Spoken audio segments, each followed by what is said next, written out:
If you don't have a lot of room in your garden or community garden plot, then maybe an Espalier apple or fruit tree is something that would be good for you. An Espalier is a flat form fruit tree trained to go along a fence. This is a horizontal cordon, so you can see parallel branches growing above each other. If you want to grow just one of these in your garden, it's important that you get a variety that's self-fertile or has multiple varieties grafted on. This particular one has 3 Honeycrisp, a Cane, and Liberty, and they'll pollinate each other, so you don't have to worry about cross-pollination. So we're looking at ideal conditions for an Espalier fruit tree: a narrow bed along a south-facing fence where it can get plenty of sun. Here we're growing ever-bearing strawberries underneath, so you have fruit from top to bottom. The tools for today's pruning lesson are some Felco 5 secateurs or hand pruners and some scissor pruners, and that's all. So early July is the best time to do some summer pruning on an Espalier apple tree, and you have to remember our objectives are to grow it outwards. Instead of growing up 10 to 12 feet, we're growing it out and tying it to support straps. We are also removing crossing branches.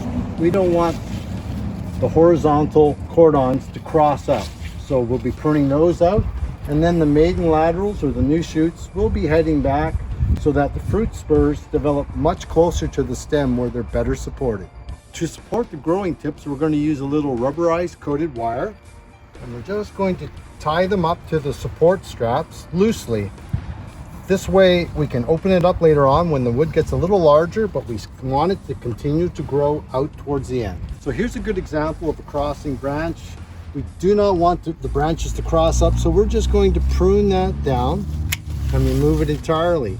Now we've still left a little spur of 2 to 3 buds, and eventually we'll get fruit spurs there where the apples will be developed right close to the branch where it was intended.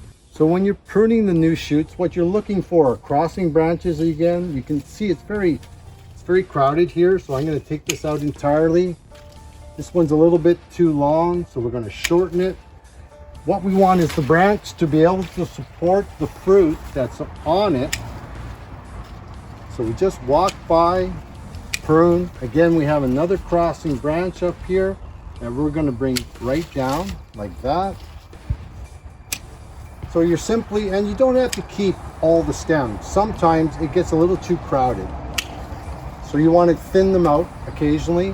And all we're doing is thinning so that the apples are produced closer to the stem that supports them. So I left a little example of what happens when you have too much fruit on the vine. So basically, we need to prune this back to here. This branch should be able to support the fruits that are left.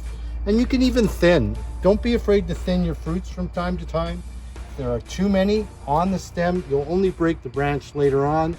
And there's also natural June drop, which is natural thinning, where apples or fruits will drop off in June when too many are produced or they're not pollinated.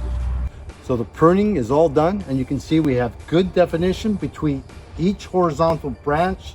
The fruit can get proper sun for ripening. So if you think an Espalier apple might be something you might want for your garden, come on down to the nursery. We have lots to offer you.